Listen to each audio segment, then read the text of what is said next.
So Blau coming out as a Trump supporter is not even the most controversial thing that I've discovered after researching into him. I actually think that he's doing something a little more nefarious. So Blau owns this company called Royal.io, which in theory is supposed to give ownership back to the artists from music labels. Long story short, it lets people buy tokens and get a portion of the royalties of a certain song, while the artist enjoys the majority of the royalties, while individual investors get a small fraction. Some of the artists that join this include Diplo, Nas, Elefante, The Chainsmokers, Maddox, Tritonal, Timmy Trumpet, and a bunch of others, but those are the ones that I recognize. Now, I snuck into the Royal.io Discord and learned from users that many people paid $99 to get partial ownership of certain songs. However, one user in particular only received $6 over 3 years.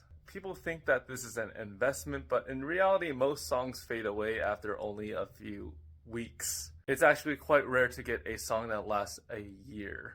And given that the Discord had about 15,000 people, I assume like a quarter of them had tokens, and the song that the highest royalties was only 23,000. It seemed like any investor that put in money lost like 90 to 95% of it, while the artists themselves, because they own like 50% of the tokens, they basically profited enormously.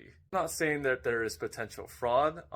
The amount of money is rather low compared to what these guys make on a live show. The fact that none of these DJs had a single good song that could even make 23,000 in royalties is saying something. And the fact that most people aren't talking about this attempt at a grift is kind of funny to me.